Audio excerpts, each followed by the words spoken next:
Our special guest this morning is the chairman and CEO of Berkshire Hathaway, Warren Buffett. And Warren, we've talked about a lot of things this morning. We got briefly your thoughts on the markets, but there's been a lot that's happened in the markets since the last time we sat down with you. Volatility is back in a big way, and that has the average retail investor kind of questioning what to do at this point. It's scared a lot of people. What do you think's happening right now, just in terms of the return of volatility? Is it something to be worried about? What's causing it?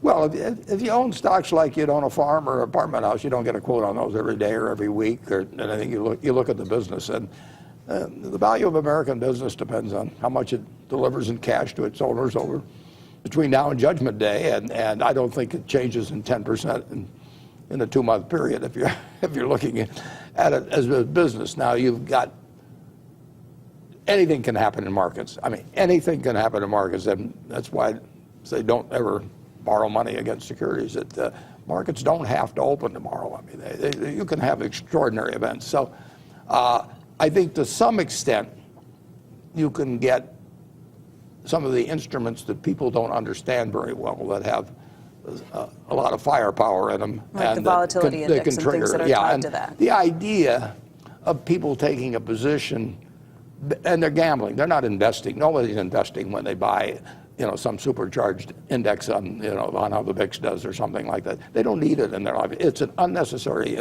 instrument. Now, they will create instruments that the public will buy, and you can just count on that. Wall Street's been doing that since they met under the Buttonwood tree in 1792 or whatever it was on the exchange. So, but if you're investing, if I'm going to buy a half interest in a McDonald's stand and you're going to run it, or McDonald's franchise, and you're going to run it, I look to the business to determine whether I've made a good investment. And I'm concerned about whether we have new competition, how we do over the years. But it's the business I look at. When you're just looking at the price of something, you're not investing. I mean, if you buy something, Bitcoin, for example, or some cryptocurrency, you're not looking to the asset itself to produce anything. If you buy an apartment house, you're looking at how the apartment house does. If you buy a farm, you're looking at the farm does. If you buy a whole business, you're looking at how the business does. If you buy a part of a business, why shouldn't you look at how the business is going to do? But people get charmed by lots of action and the fact that things are liquid and all of that. And it does have repercussions back into the market when you get something like an ETN arrangement on the supercharged on the VIX. I mean, where you can lose 90% of your money in one day.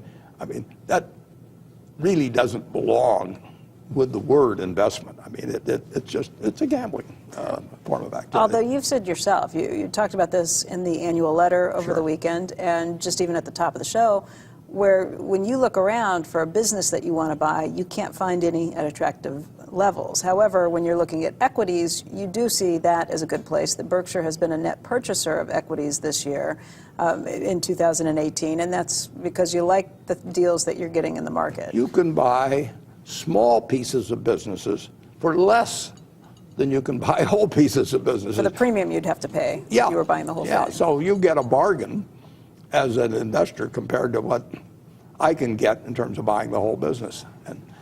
And people, if they just think of stocks as pieces of business, they'd be so much better off than thinking of them as little things that move around in price. And I think with Berkshire, we have an unusual number of people as shareholders who just look at Berkshire as a business. They look at it as a savings account. They put some money in 20 or 30 or 40 years ago. We retain it and reinvest for them, but we're their savings account. And that's the way I look at my own stock. That's the way Charlie looks at his stock. Part of the reason that you've been so bullish on equities for many years at this point is the interest rate environment. Yeah. You've looked at interest rates and said interest rates are gravity on stock prices, and when interest rates are so low, stock prices inevitably are going to climb. There's been this really weird thing that's been happening in the markets where all of a sudden good news that we got from a good jobs report made people start to worry that interest rates were going to climb and that the Fed was going to raise rates more than anticipated. People got really nervous around that, and you can still see it every time we get up on the 10-year back towards 3%. It gives investors, or at least traders, I should say, some concerns about what's happening. How do you kind of gauge all of that? Bond, if you buy a 30-year government bond, it has a whole bunch of coupons attached. In the old days it does now, it's electronic. But it has a whole bunch of coupons, and the coupon says 3% or whatever it may say. And you know that's what you're going to get between now and 30 years from now, and then they're going to give you the money back. What is a stock? A stock is the same sort of thing. It has a bunch of coupons. It's just they haven't printed the numbers on them yet, and it's your job as an investor to print those numbers on. If those numbers say 10%, and most American businesses earn over 10% on tangible equity, if they say 10%, that bond is worth a hell of a lot more money than a bond that says 3% on it. But if that government bond goes to 10%, it changes the value of this equity bond that, in effect, you're buying. You are buying, when you buy an interest in General Motors or Berkshire Hathaway or anything, you are buying something that over time is going to return cash to you. Maybe a long time in terms of Berkshire, but it'll be bigger numbers. And those are the coupons, and it's up to you, your job as an investor, to decide what you think those coupons will be, because that's what you're buying, and you're buying the discounted value. And the higher the yardstick goes, and the yardstick is government bonds, the less attractive these other bonds look. And that's just fundamental economics. So in 1982 or 3, when the long government bond got to 15%, a company that was earning 15% on equity was worth no more than book value under those circumstances, because you could buy a 30-year strip of bonds and guarantee yourself for 15% a year. And a business that earned 12% was a subpar business then. But a business that earns 12% when the government bond is 3% is one hell of a business now, and that's why they sell for very fancy prices. So 3% is a long way from 15% that you were just talking about. But I watched it go from 3 to 15, though, too. Right. Is there an inflection point on that way? Because people think, oh, my gosh, we've gone from 2.4% to 2.9%, and that's much. A big difference. That's not so much. Historically speaking, that's still the way we should be measuring these things, not on the absolute movement or the percentage gain movement over time. 2.4 to 2.9 is nothing if you're comparing it with businesses that earn 12% on equity and reinvest. And the S&P, you can just look at the figures for decades, has earned on tangible equity. It's earned a lot more than that, and it translates into higher prices than it should. Is there a tipping point along the way, or is it a gradual decline in terms of Nobody knows. Yeah, but it is gravity. I mean, if you told me interest rates were going to be 15% next year on long bonds, there's a lot of equities I wouldn't want to own now, and I would buy a lot of governments at 15, and I kind of wish I had it in 1982, but I didn't. If I told you that the long bond was going to trade at 4.5% to 5% next year, it makes a difference. But it's been idiotic to own long bonds during the last. I talk about this in the report in terms of it's just been idiotic, and big public pension funds and all that, they sat there and they own bonds. Now, they may have bought them on a 4 or 5% basis, but if they go to a 3% basis, they're selling way above par. The way people think about it is they do some very silly things. I mean, you lay this out in the annual report, but a lot of investors are told, retail investors are told, that they should have a certain percent of their portfolio in bonds. Maybe they're told 60-40, maybe they're told 70-30 stocks to bonds.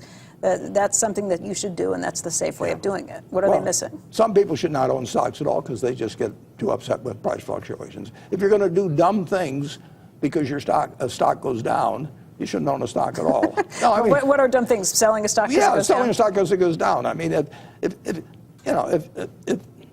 if you buy your house at $20,000 and somebody comes along next day and says, "I'll pay you 15," you don't sell it because the quote's 15. You look at the house or whatever it may be. But some people are not actually emotionally or psychologically fit to own stocks. But I think more of them would be if you get educated on what you're really buying, which is part of a business. And the longer you hold stocks, the less risky they become. Whereas the longer the maturity of a bond, the more risky it becomes. Do you feel like that's a message that is getting through to people? It's one that you repeat again and again. And I always feel like I was watching a lot of the Olympics, and I felt like what they do in the Olympics is so easy. These guys sailing through the air and doing massive spins on the ice and turns. And then I read your annual letter and I think, oh, it's really easy to invest. And then I walk away and realize it's not that easy. It's not easy psychologically for many people, but I've been teaching since I was 21. I taught my first class on investments, and I had a class last week with 11 schools, 220 students, and some of them get it and some of them don't.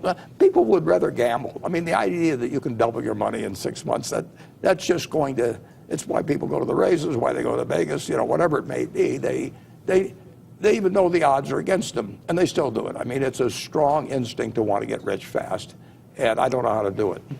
Joe has a question that he'd like to ask, too. Joe. Buffett, you haven't tweeted since April of 2016, man. Is that true? I didn't really tweet that. I've got a friend that's tweeted about 7 times. You got no follow. You follow nobody. Warren, you were coming on Squawk Box this morning for 3 hours. It would kill you to say I'm going to be on Squawk Box for 3 hours and tweet that out as a favor to Becky and me. I mean, make me an offer. I have never actually tweeted myself, and I don't really know how to do it. And I don't know how to look up somebody else's tweets, but I'd still. Will you look into it? Maybe. Life. You know what? I'm going to tell you something, Warren. Becky, over the weekend, I was trying to figure out. I mean, I get so irritated that I don't need it. Not from people sending, but now from looking Twitter? at what other people are tweeting and retweeting, I get irritated. And I'm trying to figure out a way to still get the info that sometimes I get, but just without me being actually part of it. Have you got a way I can do it? But then I'd still be following these annoying people. I don't know. Lobotomy? If we go to the final game, if we go to the finals of the NCAA, and they're there together in these great seats I'm going to deliver for you, because Creighton's in it, I will have you tweet for me during the game. Oh, be careful what you offer, Warren. Joe, how would you like the keys to the castle with that? You'll be the designated tweeter. There's a lot. I've never read a tweet.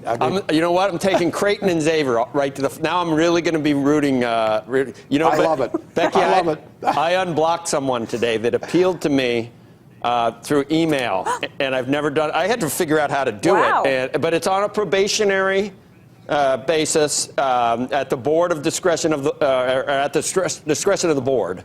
But I've never done that before. At the discretion of the board. Yeah, but someone got back in. So you get to do things like that if you come on, Warren. I'd rather read 10Ks.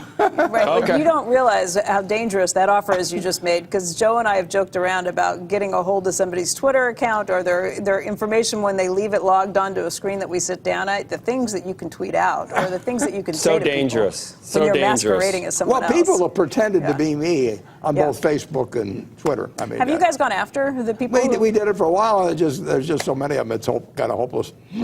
Every time you stamp one out, Yeah, more pop up. Exactly.